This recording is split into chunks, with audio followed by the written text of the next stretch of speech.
कैकेयी ने राम के लिए 14 वर्ष का वनवास ही क्यों मांगा? राजा दशरथ की तीसरी पत्नी कैकेयी भगवान राम से अपने बेटे भरत से भी ज़्यादा प्रेम करती थी। उन्हें राम से बहुत आशाएं थी। जब कैकेयी ने भगवान राम के लिए 14 वर्षों का वनवास मांगा था, तब सबसे ज़्यादा भरत हैरान हुए थे, क्योंकि वह जानते थे कि माता राम से कितना प्रेम करती हैं। माता कैकेयी यथार्थ जानती हैं। जो नारी युद्ध भूमि में दशरथ के प्राण बचाने के लिए अपना हाथ रथ के धुरे में लगा सकती है, रथ संचालन की कला में दक्ष है, वह राजनैतिक परिस्थितियों से अनजान कैसे रह सकती है?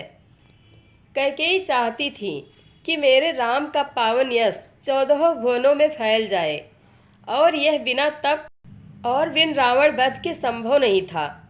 कैकेयी जानती थी कि अगर राम अयोध्या के राजा बन जाते तो रावण का वध नहीं कर पाएंगे। इसके लिए वन में तप जरूरी थी।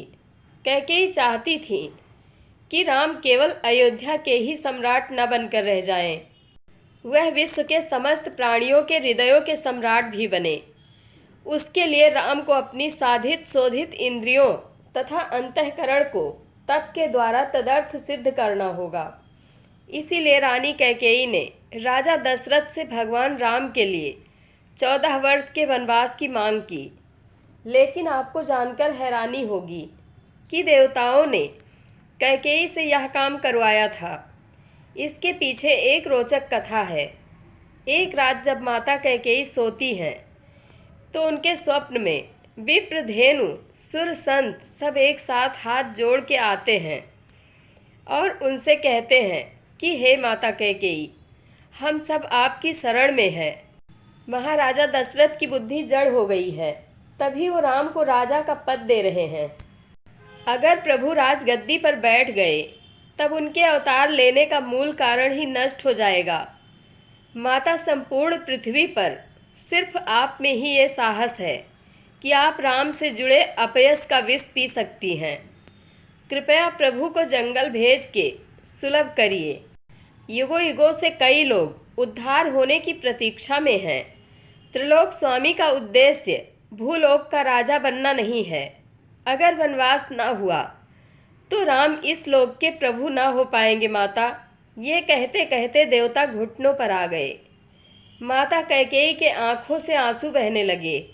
माता बोली, आने वाले युगों में लोग कहेंगे कि मैंने भरत के लिए राम को छोड़ दिया, लेकिन असल में मैं राम के लिए आज भरत का त्याग कर रही हूँ।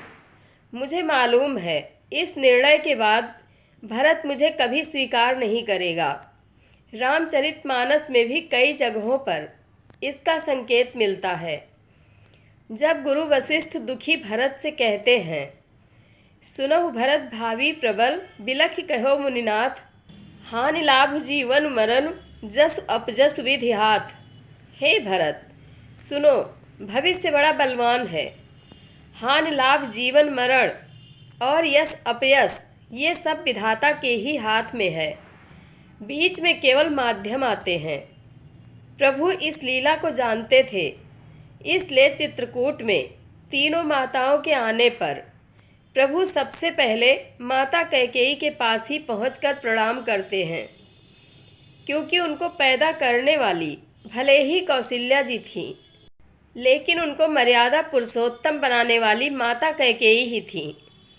माता सीता को मुँह दिखाई में कनक भवन देने वाली, सनातन धर्म को अपने त्याग से सिंचित करने वाली, संपूर्ण रामायण में आदर्श से ज़्यादा वस्तुनिष्ठ रहने वाली, श्रेष्ठ विदुषी, कालखंड विजयी और युगों युगों से अपयश का विष पी रही माता कैकेयी को प्रणाम है। जय सिया राम। आप लोगों को यह कथा कैसी लगती है, कमेंट बॉक्स में अपनी राय अवश्य दें। धन्यवाद।